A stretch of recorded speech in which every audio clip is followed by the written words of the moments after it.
اللهم صل على سيدنا مولانا محمد وآله وأصحابه وبارك وسلم كما تحب ربنا وترضى عدد ما تحب ربنا وترضى. قال النبي صلى الله عليه وسلم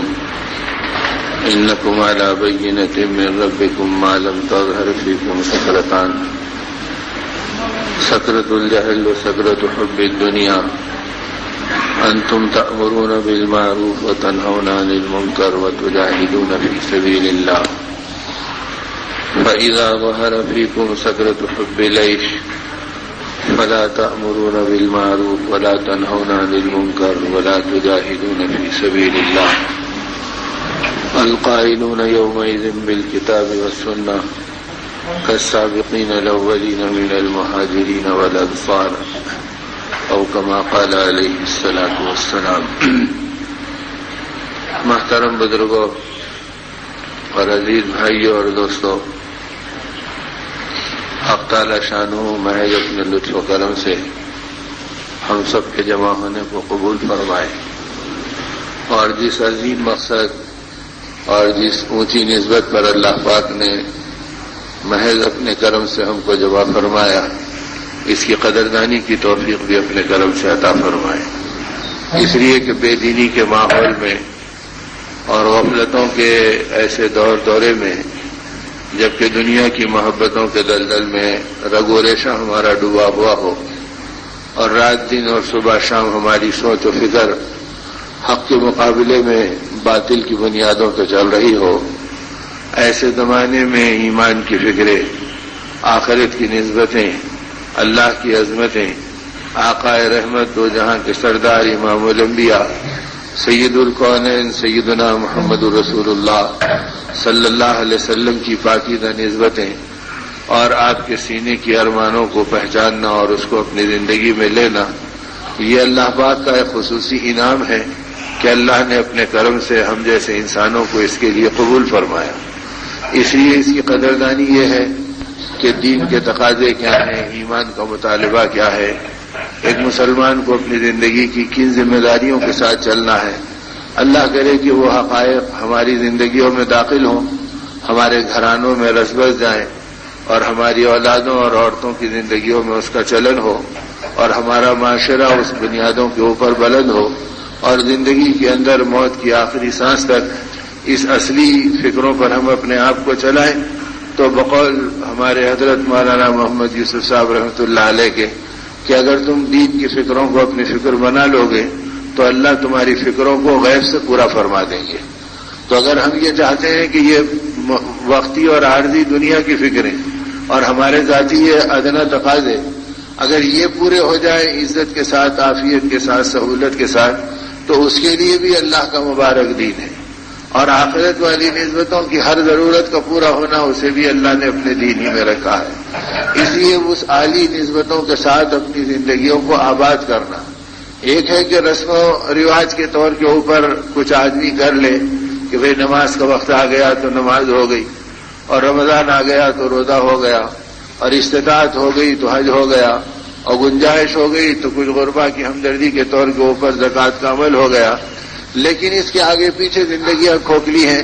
یقین کے اعتبار سے، صفات کے اعتبار سے، ذمہ داریوں کے سمجھنے کے اعتبار سے، نبی رحمت صلی اللہ علیہ وسلم کی امانتوں کو اپنی زندگی میں اوڑھنے کے اعتبار سے. اگر خدا نخواستہ یہ زندگیاں کھوکھلی ہیں تو پھر اس کے نتیجے میں اعمال بے جان بنتے، دعائیں بے وزن ہوتی، آدمی کی عبادات بے قیمت بنتی، اور نتیجے کے اندر یہ انسان اعمال کے راستے پر استقامت کے ساتھ نہیں جا سکتا. اس لیے فرمایا کہ عبادت کے ذریعے سے آدمی کو آخرت میں تو بہت کچھ مل جائے گا، لیکن حالات کے آگے پیچھے ہونے میں دعوت کے بغیر زندگی میں استقامت نہیں آتی، اور ایمان کی محنت کے بغیر آدمی کی زندگی کے اندر ثابت قدمی نہیں آتی. اس لیے ضرورت اس کی ہے کہ زندگی میں ایمان کی محنتیں ہوں اور دعوت اللہ کی ذمہ داریوں کو پہچان کر امت چلے. اسی لیے وہ اللہ کا پاک کلام جو اللہ رب العزت نے ہمیں نصیب فرمایا، اس میں حق تعالی شانہ نے بے شمار نبیوں کے تذکرے فرمائے، اور جتنے انبیاء علیہ السلام کے اللہ پاک نے تذکرے فرمائے اس میں نبیوں کی عبادت نہیں بیان کی، نبیوں کی دعوت بیان کی. تاکہ امت کو اس بات کا اندازہ ہو جائے کہ تمہارے مسائل کا حل تمہاری دعوت میں ہے، اور عبادت تمہاری دعوت کی طاقت کے لیے ہے اور بے دینی سے حفاظت کے لیے ہے۔ لیکن زندگی کی ترقی، مسائل کا حل، اللہ کی غیبی مددوں کا وجود میں آنا،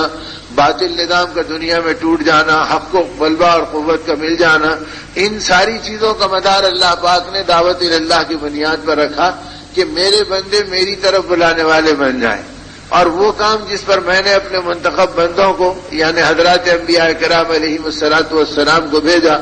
تو انبیاء کی لائی ہوئی ان فکروں کو اپنانے والے اور اس راستے پہ چلنے والے بن جائیں۔ اسی لیے حضرت رحمت اللہ علیہ فرمایا کرتے تھے، یاد رکھو جو دنیا میں نبی کی فکروں کو اپنی فکر نہیں بنائے گا، ڈر ہے کہ قیامت کے دن وہ اپنے آقا کے زمرے میں نہیں اٹھایا جائے گا۔ اس لیے کہ آدمی کی فکر، اس کی تمنا، اس کی ارمان، اس کے جذبے، یہ سب کچھ اپنے محبوب پہ نثار ہو جائیں اور منشاء محبوب کو پہچان کر اپنی زندگی گزارے، تو محبت نام ہے منشاء محبوب پر اپنی زندگی کو چلانے کا۔ نبی رحمت صلی اللہ علیہ وسلم تشریف لائے، اور وہ دن تھا ام سلمہ رضی اللہ تعالی عنہ کے حجر مبارک میں آپ کے آرام کرنے کا۔ اما جان نے بستر کو دوہرے کے بجائے چوہرا کر دیا اور 4 فرش بنا کر اس کو آرام کے لیے پھیلا دیا۔ نبی رحمت صلی اللہ علیہ وسلم اس پہ آرام بھی فرمائے، اور صبح کو اٹھے تو اپنی نرمی کو اور اپنی راحت کو محسوس بھی کیا۔ تو آپ نے فوراً پوچھا کہ ام سلمہ، آج تم نے روزمرہ کے مقابلے میں کسی اور چیز کو استعمال کیا؟ تو فرمایا اللہ کے رسول کوئی اور چیز تو گھرانے نبوت میں ہے نہیں، بخیال یہ ہوا کہ آپ کو کچھ راحت مل جائے، تو اسی ٹاٹ کے ٹکڑے کو جسے دوہرا بچھایا کرتی تھی آج میں نے 4 فرش کر دیے تاکہ آپ کو آرام زیادہ ملے۔ تو آقا جانتے تھے کہ ام سلمہ رضی اللہ تعالی عنہ نے جو کچھ کیا میری محبت میں کیا، لیکن آپ اس پہ دعا دے کر قناعت نہیں فرمائی اور خاموشی اختیار نہیں کی، بلکہ فوراً تربیت کا اور رہبری کا سامان فرمایا، اور یہ فرمایا کہ اے ام سلمہ،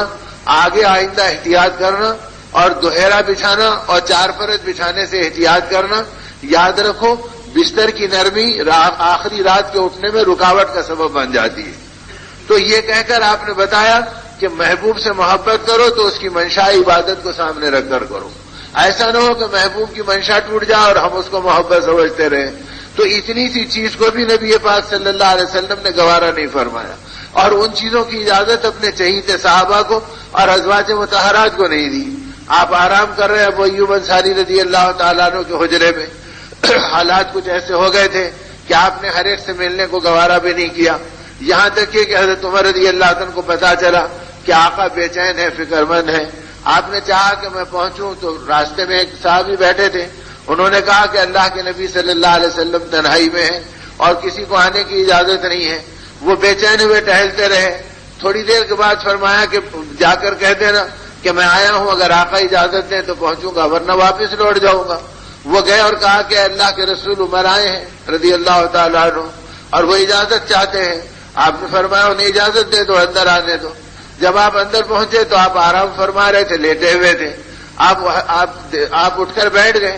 جب آپ اٹھ کر بیٹھے تو آپ کے جسم مبارک پہ حضرت عمر رضی اللہ عنہ فرماتے ہیں کہ ایک کپڑا بھی نہیں تھا، تہبند کے ساتھ آپ لیٹے ہوئے تھے، اور بدن مبارک پہ کرتا بھی نہیں تھا اور کوئی چادر بھی نہیں تھی۔ جب آپ بیٹھ گئے اٹھ کر تو آپ کے مبارک بدن پر بوریے کے نشانات پڑ گئے اور وہ نشانات نظر آنے لگے۔ جب وہ نظر آنے لگے تو مجھے بے اختیار میری طبیعت بھی بدل گئی اور میرے آنکھوں سے آنسو بہنے لگے۔ آپ نے فرمایا عمر کیا بات ہے، کیوں رو رہے ہو؟ میں نے کہا اللہ کے حبیب، یہ حشم و قدم آگے پیچھے رکھنے والے اللہ کے باغی قیصر و کسریٰ کا تو حال یہ ہے کہ یہ نرم گدوں پہ لیٹتے ہیں، راحت کے بستروں پہ آرام کرتے ہیں، اور آپ دو جہاں کے سردار ہیں اور آپ کا یہ حال ہے کہ آپ کے جسم مبارک پر کرتا تک نہیں ہے اور آپ کے بدن مبارک کے اوپر اس بوریے کے نشانات پڑ گئے۔ تو اس محبت میں آپ رو رہے تھے۔ حضرت عمر فرماتے رضی اللہ تعالیٰ عنہ، آقا میری اس محبت پہ سکوت اختیار نہیں کیے اور مجھے تسلی بھی نہیں دی، بلکہ چہرے کا رنگ بدل گیا اور جلال متغیر ہو کر ظاہر ہونے لگا، اور پھر فرمایا کہ عمر تمہیں کیا ہو گیا، ابھی تک دھوکے کی زندگی گزار رہے ہو؟ اور فرمایا کہ کیا تمہیں اس بات کا یقین نہیں ہے کہ یہ خدا کے نافرمان دنیا میں اپنے عیش و عشرت کی تکمیل کر لے اور آخرت میں ان کا کوئی حصہ نہیں، اور اللہ نے ہمارا حصہ تو آخرت کے اندر رکھا ہے۔ اب یہ کہتی ہے عمر گھبرا گئے اور سمجھ گئے کہ میری محبت میرے آقا کی منشاء آخرت کے خلاف ہے، اس لیے آقا نے بجائے محبت کے ناراضگی کا اظہار فرمایا تو فوراً جواب میں حضرت عمر رضی اللہ تعالیٰ نے فرمایا اے اللہ کے رسول میرے لیے استغفار کیجئے، میں توبہ کرتا ہوں، آئندہ ایسے نہیں سوچوں گا۔ تو گویا امت کا مزاج یہ بنایا تھا کہ محبت محبوب کی منشا کے مطابق کرو۔ تو محبوب کی منشا ہے کہ محبوب کی فکروں کو اپنی فکر بناؤ، ان کی ارمانوں کو اپنی ارمان بناؤ، تاکہ قیامت کے دن محبوب کے زمرے میں ساتھ ہونے کی سعادت نصیب ہو جائے۔ اگر کوئی پیٹ کو اپنی فکر بنائے گا تو وہ قارون کے زمرے میں اٹھے گا، اور کوئی اگر اپنی خواہشات کو اپنی فکر بنائے گا تو وہ فرعون کے زمرے میں اٹھے گا، کوئی اپنی منمانی کے اوپر چلے گا تو ان کے لیے نمرود سے لے کے ابو جہل تک باغیوں کا ایک قافلہ ہے جو اپنی زندگی کو غفلتوں میں گزار گیا۔ اور اگر کوئی آدمی اپنی زندگی کو حیا پر، ایمان پر، آخرت پر، دنیا کی بے رغبتی پر، خواہشات کی حفاظت پر، اپنے محبوب نبی صلی اللہ علیہ وسلم کی اتباع اور محبت پر اپنے آپ کو چلائے گا کہ میرے آقا کی فکریں کیا تھی، تو اب آقا کی فکریں تو یہ تھی کہ میری امت اول و آخر، ظاہر و باطن، اپنے گھر کی چار دیواری میں اور دنیا کے بیچ محنتوں کے درمیان میں یہ دین اور ایمان کی محنت کو اپنا کام بنائے، اس لیے کہ یہ امت دنیا میں دین کی محنت ہی کے لیے بھیجی گئی ہے، اس کے علاوہ اس کا کوئی موضوع اور اس کا کوئی عنوان نہیں ہے۔ اور جب یہ اپنے موضوع سے ہٹے گی اور دین کی محنت کو سلوٹوں میں لے لے گی اور دین کی محنتوں کو فرصتوں میں لے لے گی اور اپنے کاموں کو مقدم کر لے گی تو اللہ پھر اس امت کو پیچھے ڈال دیں گے۔ تو امت کا پیچھے ہونا اور امت کا مایوس ہونا اور امت کا ناکام ہونا اور امت کی نامرادیوں کے سائے میں چلنا یہ دلیل ہے اس بات کی کہ ہماری زندگیوں میں دین کی محنت مقدم نہیں بنی اور نبی رحمت صلی اللہ علیہ وسلم کی فکروں کو ہم نے اپنایا نہیں۔ اسی لیے حضرت مولانا صاحب رحمۃ اللہ علیہ فرمایا کرتے تھے کہ یاد رکھو دنیا میں زندگی گزارنے کے کئی راستے ہیں، ملازمت کے راستے سے زندگی کوئی گزارتا ہے، تجارت کے راستے سے کوئی زندگی گزارتا ہے، زراعت کے راستے سے کوئی زندگی گزارتا ہے، اور یہ امت کو یہ راستے نہیں دیے گئے۔ یہ جتنے راستے ہیں یہ مخلوق کے راستے ہیں، جیسے ملازمت کا راستہ ہے، تجارت کا راستہ ہے، زراعت کا راستہ ہے، فرمایا اسی طریقے سے اللہ کا راستہ بھی ایک راستہ ہے کہ اپنی زندگی اللہ کے راستے پر گزارو، بجائے ملازمت پر اور تجارت کے راستے پہ گزارنے کے تم اللہ کے راستے میں گزارو۔ اس لیے کہ یہ جتنے راستے ہیں یہ مخلوق کے بنائے ہوئے ہیں، بھائی تجارت کا راستہ، زراعت کا راستہ، ملازمت کا راستہ، یہ مخلوق کے راستے ہیں، اور مخلوق کہتے ہیں اسے ہیں جو ہر لمحہ اپنی کامیابی میں کسی اور کی محتاج ہو، اور کسی اور کی محتاج ہونے سے مراد کسی غیر کی محتاج ہونے میں اس کی زندگی نہیں بنے گی۔ مخلوق محتاج ہے خالق کی ہر لمحہ، اور جب تک یہ خالق کی محتاج نہیں بنے گی اس کی زندگی نہیں بنے گی۔ یہاں تک فرمایا کرتے تھے کہ دیکھو تم بھی اللہ کی مخلوق ہے اور اللہ کے محتاج ہے، اور تمہاری دکان بھی اللہ کی مخلوق ہے اور اللہ کی محتاج ہے۔ اب اگر ایک نابینا ہے کہتے کہ بھائی میں پریشان حال ہوں، مجھے میری مدد کر دو، مجھے راستہ بتا دو، منزل تک پہنچا دو۔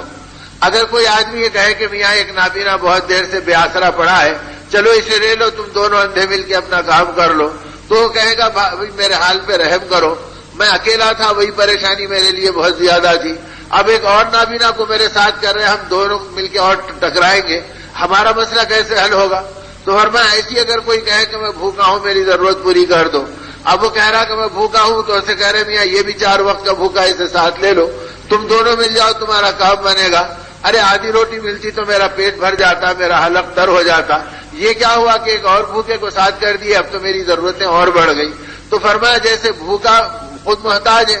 اور اس کے ساتھ ایک بھوکا لگا دینے سے اس کی حاجت پوری نہیں ہوگی، اندھا خود محتاج ہے وہ راستہ طے نہیں کر سک رہا، اور ایک اندھا لگا دینے سے اس کی منزل پوری نہیں ہوگی، تو جیسے اندھے سے اندھے کا کام نہیں بنتا اور بھوکے سے بھوکے کا کام نہیں بنتا۔ اب تم یہ سوچ رہے کہ میری دکان چھوٹی ہے بڑی بنا لو، اور میری دکان 1 ہے 2 بنا لو، میری تدبیریں 1 ہے 4 کر لو، تو تم جتنی تدبیریں کریں گے ہر تدبیر خدا کی محتاج ہے، تو تدبیروں کے اضافے سے تمہاری محتاجگی میں اضافہ ہوگا، ہم سمجھ رہے حاجتیں پوری ہوں گی۔ اسی لیے اس زمانے میں جتنے مسائل مالداروں کے اتنے غریبوں کے نہیں ہیں۔ وہ پہلی بنیاد ہے کہ مالدار بننے کی تمنا میں انسان قرضدار بن رہا اور زندگی اس کی یہی پریشانیوں کے اندر گرفتار ہو رہی ہے۔ ارے صاحب کیا کر رہے تو یہ منصوبہ بنا رہے، کیا کر رہے تو یہ پلان بنا رہے۔ تو راستہ اس امت کو بتلایا گیا کہ ایک راستہ اس دنیا میں زندگی گزارنے کا وہ ہے جو اللہ کا راستہ ہے، مخلوق کے راستے محدود ہیں۔ اب آدمی تجارت کتنی دیر کرے گا، 10 گھنٹے 8 گھنٹے 6 گھنٹے، تھک جائے گا، اس کے بعد ختم ہو گئی اس کی تجارت۔ اور اگر آدمی زراعت کرے گا تو سال کی 1 فصل 2 فصل، اس کے بعد اب موسم بھی ساتھ نہیں دے گا، موقع بھی ساتھ نہیں دے گا، تو گویا 1/3 زندگی یہ تجارت کرے گا، یہ زراعت کرے گا، یہ ملازمت کرے گا، اور 24 گھنٹے اس کی زندگی کی ضرورتیں ہیں۔ 8 گھنٹے کی کمائی ہے، 24 گھنٹے کی حاجتیں ہیں. رات میں بھی خرچ کرو، دن میں بھی خرچ کرو، گرمی میں بھی خرچ کرو، سردی میں بھی خرچ کرو، خوشی میں بھی خرچ کرو، غم میں بھی خرچ کرو. اب خرچہ تو 24 گھنٹے کا اور آمدنی 8 گھنٹے کی اور 10 گھنٹے کی. نتیجے میں انسان کی اقتصادیات بگڑے گی اور وہ اپنی زندگی میں اپنے آپ کو ہمیشہ محتاج سمجھے گا. جب محتاج سمجھے گا تو مشغول زیادہ ہوگا، اور مشغول زیادہ ہوگا تو ہوس اس کی بڑھے گی. اب نتیجے میں فقیری ہمیشہ اس کی نگاہوں میں گھومتی رہے گی. حدیث پاک کے اندر آتا ہے جو آدمی دنیا کو اپنی محنتوں کا میدان بناتا ہے اور دنیا کی محبت اس کی گویا کوششوں کا نتیجہ بنتی ہے، تو دنیا میں جیتے جی اللہ کا ادنا ترین عذاب یہ ہوتا ہے کہ اللہ اس کے دل کو ہر لمحہ غمگین رکھتے ہیں. 24 گھنٹے مغموم رہتا ہے. یہ بستر پہ غمگین رہے گا، یا دستر پہ غمگین رہے گا، یہ کھانے پینے کے درمیان، یعنی ہمیشہ اس کو دنیا رہے گی کہ جو ہے اس کی نگاہوں میں کم نظر آتا، اور آگے کی چیزوں کی تمنا کے اندر اس کی جدوجہد اور منصوبے چلتے رہتے، تو نتیجے میں غم سے آزاد نہیں ہوگا. خواتین و حضرات، ایمان اور روح کی تازگی کے لیے ہمارے یہاں تشریف لائیے. ہمارا پتہ مینار الیکٹرانکس پاور ہاؤس کے سامنے، Kalyan road, Bhiwandi, Maharashtra, India. Mobile number